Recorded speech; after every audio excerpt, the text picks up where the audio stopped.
தற்போது ஒரு அண்மை செய்தி. தாமிரபரணி ஆற்றில் வெள்ளப்பெருக்கு ஏற்பட்டுள்ளதால் புன்னக்காயல் மீனவ கிராமம் வெள்ளத்தில் தத்தளிக்கிறது.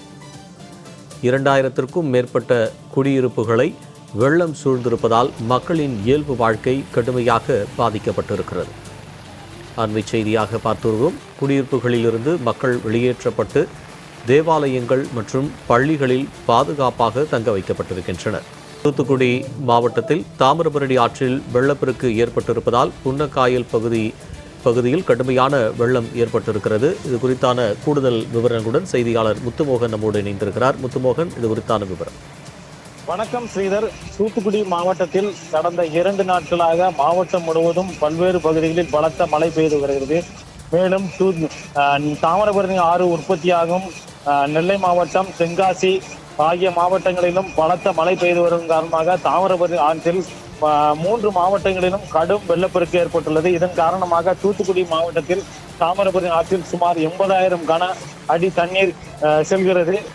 இதன் காரணமாக தாமிரபரணி ஆறு கடைசியாக கலக்கக்கூடிய முகத்துவார பகுதியான புன்னக்காயல் மீனவ கிராம பகுதிகளில் தாமிரபரணி ஆற்றிலிருந்து வெளியேறும் மழைநீர் முழுவதுமாக சூழ்ந்துள்ளது. இந்த மீனவ கிராமத்தில் சுமார் 15,000க்கும் மேற்பட்ட மக்கள் வசித்து வருகின்றனர்.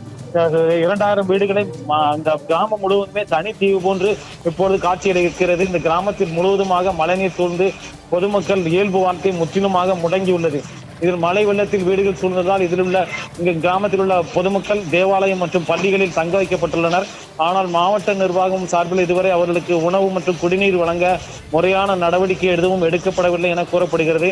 எனவே பொதுமக்களை பாதுகாக்கும் வகையில் மாவட்ட நிர்வாகம் முகத்துவார பகுதியிலிருந்து ஊருக்குள் தண்ணீர் இல்லாமல் வெட்டி பாதை அமைக்க வேண்டும் என பொதுமக்கள் கோரிக்கை விடுத்துள்ளனர். மேலும் நிவாரண முகாம்களில் தங்கக்கூடிய மக்களுக்கு அடிப்படை தேவைகளை நிறைவேற்ற வேண்டும் என பொதுமக்கள் கோரிக்கை விடுத்துள்ளனர். ஸ்ரீதர், விவரங்களுக்கு நன்றி முத்துமோகன்.